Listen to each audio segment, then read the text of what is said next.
नमस्कार बच्चों। बेटा पिछली क्लास में हमने पढ़ा था कि कूलाम का नियम होता क्या है।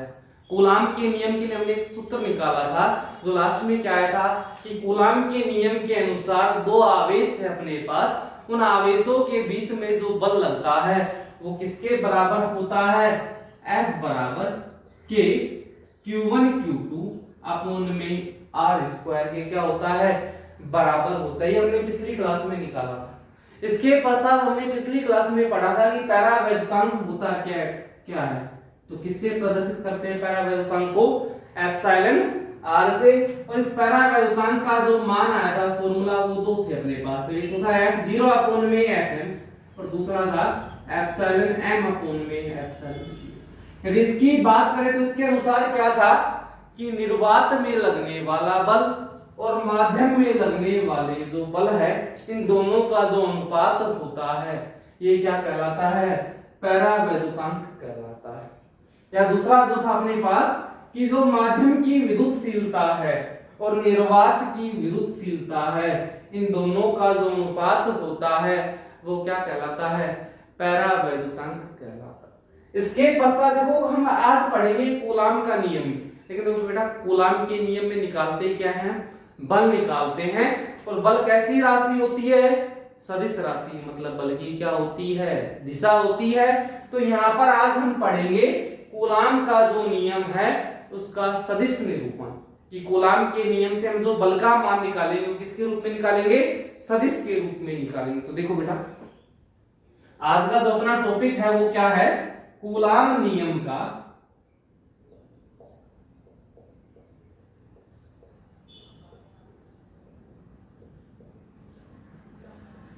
सदिश निरूपण। और बेटा कूलाम नियम के सदिश निरूपण को समझो।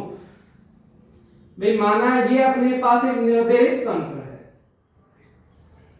ये x y और z, ये हो गया मूल बिंदु O। इस निर्देश तंत्र के अंदर दो स्थिर बिंदु आवेश है। माना पहला आवेश Q1 है और दूसरा आवेश क्या है, Q2 है। ये Q1 आवेश है, इसका जो स्थिति सदिश है ये मूल बिंदु के सापेक्ष भी माना ये हो गया और इसका स्थिति सदिश क्या हो गया, ये हो गया।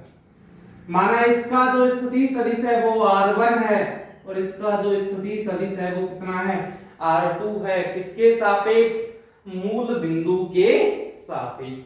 अब यहां पर देखो ये इन दोनों के बीच की क्या होगी बेटा, दूरी होगी। ये आगे की तरफ और ये भी कहां है, आगे की। अब दो आवेश है अपने पास, दोनों एक दूसरे पर क्या लगाएंगे, बल लगाएंगे। ठीक है, हम मानते हैं Q1 पर किसने बल लगाया, इस Q2 ने लगाया। लगाएगा नहीं लगाएगा, क्योंकि एक आवेश पर कौन सा आवेश बल लगाता है, दूसरा आवेश।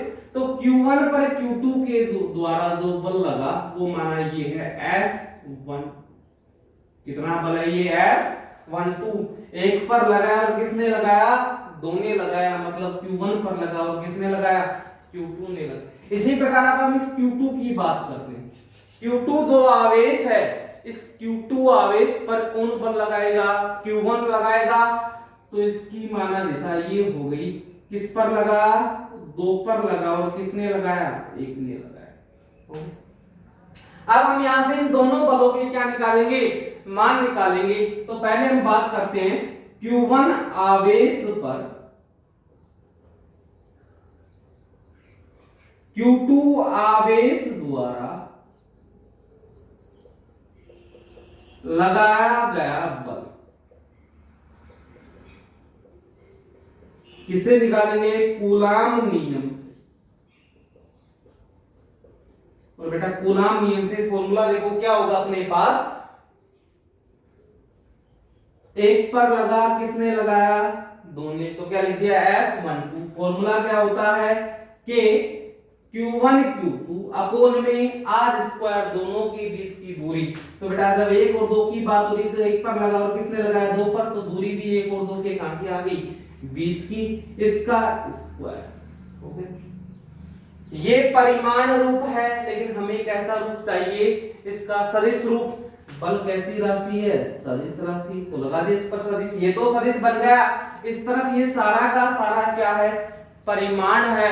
और बेटा परिमाण को सदिश बनाने के लिए क्या करते हैं हम, जब भी किसी परिमाण को सदिश बनाना होता है तो उसको किससे गुणा करते हैं, एकांक सदिश से गुणा करते हैं।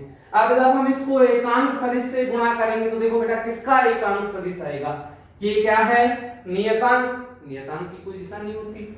Q1 और Q2 क्या है, आवेश, और आवेश कैसी राशि होती है, अदिश राशि, मतलब आवेश की भी कोई दिशा नहीं होती। अब बात करते हैं दूरी।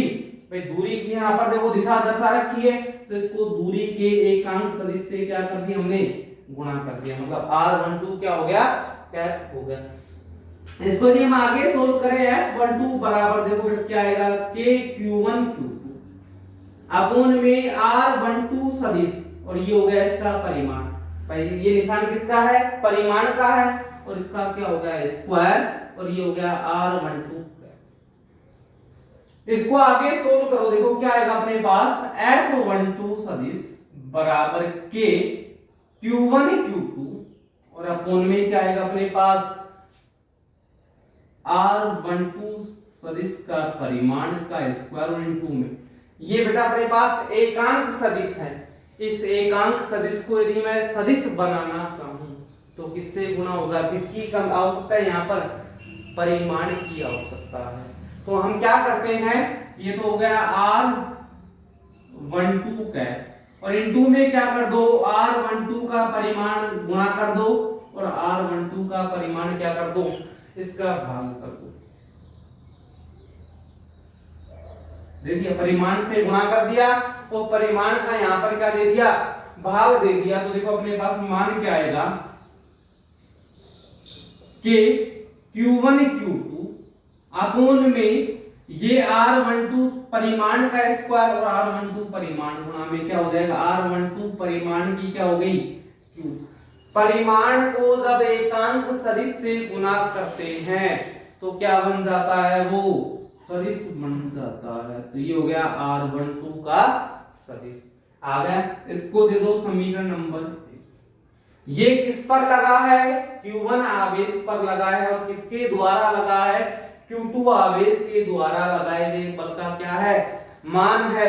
यदि मान लो ये है बिंदु A और ये है बिंदु B, तो यदि हम इस R12 दूरी का मान निकालना चाहे तो कैसे निकालेंगे बेटा, अपने पास देखो इस F12 की बात करें पहले, तो अपने पास एक त्रिभुज है, त्रिभुज OA और B में, OA और B, इस OA और B जो त्रिभुज है, इस त्रिभुज में आप त्रिभुज सदिश नियम लगा दो।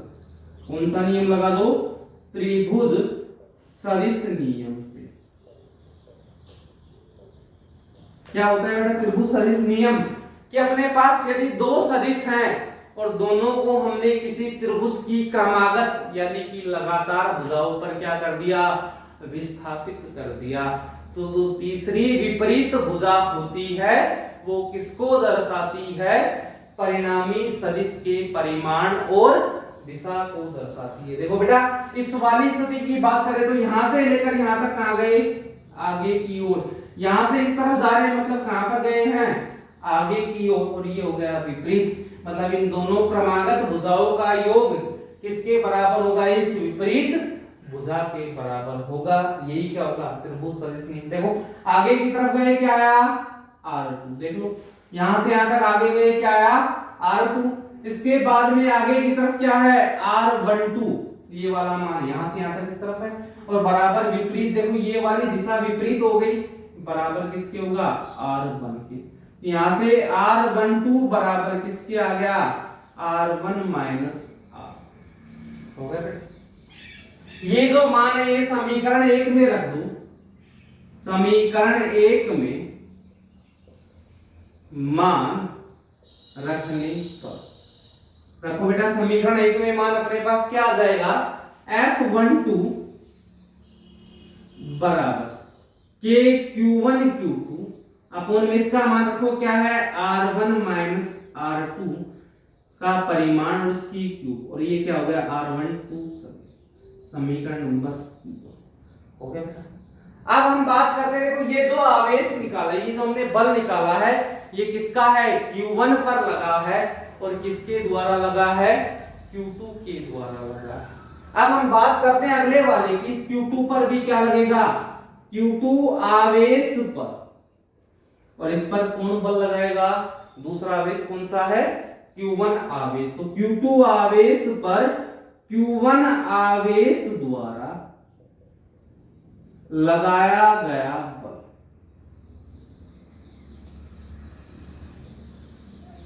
बेटा जैसे ये निकाला इसी प्रकार निकलेगा अपने पास। इस बार किस पर लगा है, 2 पर लगा है, और किसने लगाया है, 1 ने लगाया, तो क्या लिखा है, F21 के Q1 Q2, ये फॉर्मूला तो वो का वो है, दोनों आवेश वही थे। अब उनमें दूरी देखो, यहाँ पर 1 2 था तो दूरी क्या आई थी, 1 2, यहाँ पर 2 1 है तो दूरी क्या हो जाएगी, R21 सदिश, और इसका परिमाण और इसका क्या हो गया, स्क्वायर।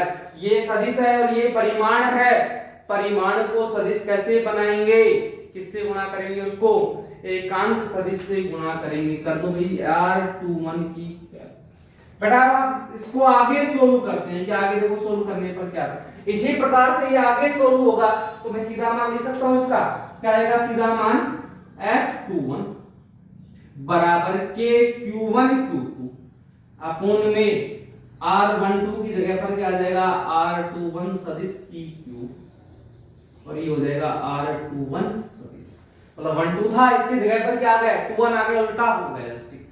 या यदि हम यहाँ पर R21 का मान निकालें तो देखो R21 का मान क्या हो जाएगा बेटा, R12 का मान था R1 माइनस R, तो R21 का मान क्या हो जाएगा, R2 माइनस R1, उल्टा होगा जस्ट इसका। तो इसको सोल्व करो, क्या आएगा, F21 बराबर के Q1 Q2 अपोन में R2 माइनस R1 की क्यूब, और ये हो गया R21 सदिश। हो गया, इसको दे दो समीकरण नंबर। यहां पर देखो बेटा, इसको हम क्या लिख सकते हैं, समीकरण 3 से क्या लिख सकते हैं इसको, देखो F21 बराबर के Q1 Q2 अपोन में R21 सदिश की Q, परिमाण है बेटा, परिमाण की तो दिशा है नहीं। यदि मैं इसको लिख दूं R12 सदिश, और इसको भी कोई लिख लूं, परिमाण आएगा, परिमाण में प्लस माइनस कुछ होता ही नहीं है, क्योंकि परिमाण का मान सदैव कैसा होता है, धनात्मक होता है। तो यहां पर देखो बेटा, ये था R21, मैंने इसको क्या लिख दिया, R12, मतलब मैंने उसकी क्या बदल दी, दिशा बदल दी। तो ये सही है, सही नहीं है, क्योंकि दिशा बदलते ही मान कैसा हो गया, उल्टा। और इसको सही बनाने के लिए किससे गुणा कर दो, माइनस से। अब देखो इसको माइनस से गुणा किया तो इसकी दिशा कैसी हो गई, अब वापस विपरीत हो गई। माइनस का माइनस सदिश में गुणा कब होता है, जब दिशा कैसी होती है, विपरीत होती है। तो इसकी दिशा वापस कैसी होगी बेटा, विपरीत होगी, मतलब ये किसके बराबर हो गए, इसके। अब दोनों कैसे हो गए, सही हो गई। और समीकरण 2 से यहां पर मान रख दो, 2 से, क्योंकि ये जो मान है पूरा का पूरा ये किसके बराबर है, समीकरण नंबर 2 के। तो क्या आएगा, F21 बराबर माइनस F1। इससे क्या सिद्ध हुआ है यहां पर, कि जब भी अपने पास दो आवेश है, दोनों के बीच में कौन सा बल लगता है, वैद्युत आकर्षण या प्रतिकर्षण बल लगता है। तो देखो बल तो अगर दिशा की बात करें तो बल तो एक ही लगेगा, लेकिन उनकी दिशा कैसी होगी, विपरीत होगी। चाहे Q1 Q2 पर बल लगा दे, चाहे Q2 Q1 पर बल लगा दे, दोनों बलों का परिमाण कैसा होगा, समान होगा, लेकिन उनकी दिशा कैसी होगी, विपरीत होगी। और यही होता है बेटा कूलाम नियम का सदिश नियम। इसके बाद जो अपना अगला टॉपिक है आज का, वो है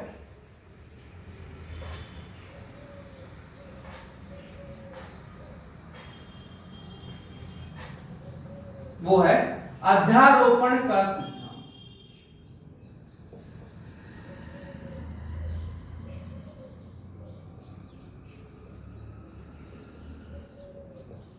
वो अपना क्या है, अध्यारोपण का सिद्धांत। अब बेटा समझो अध्यारोपण का सिद्धांत होता क्या है। बेटा माना अपने पास एक से ज्यादा आवेश, भाई माना एक निकाय है, इस प्रकार से माना ये एक अपने पास निकाय हो गया। इस निकाय में एक आवेश ये है Q0 आवेश, एक है ये Q1 आवेश, एक ये है Q2 आवेश और एक ये हो गया Q3 आवेश। माना इसमें कितने माने हमने? 4 आवेश माने हैं। इन चारों आवेशों की जो स्थिति हो गई ये होगी अभी, ये R0 इसकी स्थिति, ये R1 इसकी स्थिति, ये R2 इसकी और ये R3 इसकी हो गई। तो एक निकाय है जिसमें क्या है, एक से ज्यादा स्थिर बिंदु आवेश अपने स्थित है जिनकी स्थितियां हमें पता है। अब देखो एक निकाय के अंदर सारे आवेश हैं तो सारे एक दूसरे पर क्या लगाएंगे? बल लगाएंगे। इस Q0 पर ये Q1 भी बल लगाएगा, Q2 भी लगाएगा और Q3 भी लगाएगा। मतलब इस Q0 पर कितने बल लगे? 3 बल लगे। 4 आवेश तो कितने लगे इस पर? 3। मतलब उस निकाय के अंदर एक आवेश की यदि हम बात करते हैं तो उस एक आवेश पर बाकी बचे हुए सारे के सारे आवेश क्या लगाते हैं बेटा? बल लगाते हैं। तो उस एक आवेश पर जो कुल बल लगा, उस एक आवेश पर कुल कितना बल लगेगा, ये किसकी सहायता से निकाला जाता है? इस अध्यारोपण के सिद्धांत की सहायता से। क्या होता है इसके अनुसार कि किसी स्थिर बिंदु आवेश पर लगने वाले कुल बल, किसी स्थिर बिंदु आवेश पर लगने वाले कुल बल आवेश पर अन्य आवेशों के द्वारा। भाई इस पर लगने वाला कुल बल हमें निकालना है, लेकिन वो कैसे निकालेंगे? इस आवेश पर जो दूसरे सारे आवेश हैं ये इस पर कितना बल लगाते हैं, उन बलों का हम क्या निकालेंगे? मान निकालेंगे। किसकी सहायता से? जो हमने अभी निकाला था, किसकी सहायता से निकाला? कूलाम नियम के सदिश निरूपण से। तो किसी निकाय के अंदर माना एक से ज्यादा आवेश है, उन एक से ज्यादा आवेशों में हमें किसी एक आवेश पर कुल बल का मान निकालना है। तो उस एक आवेश पर कुल बल निकालने के लिए हम क्या करेंगे कि उस एक आवेश पर सभी जितने भी उस निकाय में और आवेश है उनके द्वारा लगने वाला क्या निकालेंगे? बल निकालेंगे। और वो भी कौन से नियम से? कूलाम नियम से। ठीक है। और जो बल आएगा उसका कैसा मान निकालेंगे? सदिश मान निकालेंगे। और उन सारे सदिश मानों को, बल को हम क्या करेंगे? जोड़ देंगे। तो वो किसके बराबर होगा? इस एक आवेश पर लगने वाले कुल बल के बराबर होगा। और ये कौन सा सिद्धांत है बेटा? अध्यारोपण का सिद्धांत। क्या है ये सिद्धांत? कि किसी स्थिर बिंदु आवेश पर लगने वाला कुल बल, कौन से बिंदु बल? स्थिर बिंदु आवेश पर लगने वाला कुल बल निकाय के अन्य आवेशों द्वारा उस पर लगने वाले बलों, कि निकाय के अन्य आवेश है उसके द्वारा उस पर लगने वाले बलों के कूलाम नियम के सदिश योग के बराबर होता है। वो बल हमने किसकी सहायता से निकाला? कूलाम नियम की सहायता से निकाला। और उसके सदिश योग के कैसा होता है? बराबर होता है। और यही क्या कहलाता है? अध्यारोपण का सिद्धांत कहलाता है। यदि मैं बात करूं कुल बल F लगा, किस पर लगा है? इस F0 पर लगा है, तो F0 लिख दो। ये हम बात करें इस Q0 आवेश की, कि इस Q0 आवेश पर कितना बल लगेगा? F0 लगा। ये किसके बराबर होगा? देखो बेटा, इस Q0 पर Q1 भी क्या लगाएगा? बल लगाएगा। किस पर लगा? 0 पर। किसने लगाया? 1 ने। उस बल को किससे लिखोगे? 0 पर लगा, 1 ने लगाया, हो गया। इस Q0 पर ये Q2 भी क्या लगाएगा? बल लगाएगा। तो किस पर लगा? 0 पर लगा। और किसने लगाया? 2 ने लगाया, हो गया। इसके बाद देखो इस Q0 पर ये Q3 भी क्या लगाएगा? बल लगाएगा। किस पर लगा? 0 पर। किसने लगाया? 3 ने लगाया। 3 ही बल लगे क्योंकि 4 आवेश है, एक तो खुद हो गया, बाकी कितने लगाएंगे उस पर? 3 लगाएंगे। तो अध्यारोपण का सिद्धांत क्या कहता है कि ये इस F0 पर कुल बल हो गया, इस Q0 पर जो कुल बल लगा वो अन्य आवेशों द्वारा लगाए गए बल के सदिश, देखो सारे के सारे सदिश है, योग के कैसा होता है? बराबर होता है। और यही होता है बेटा अध्यारोपण का सिद्धांत। इसका जो आगे का डेरिवेशन है ये हम अगली क्लास में पढ़ेंगे। ठीक है बेटा।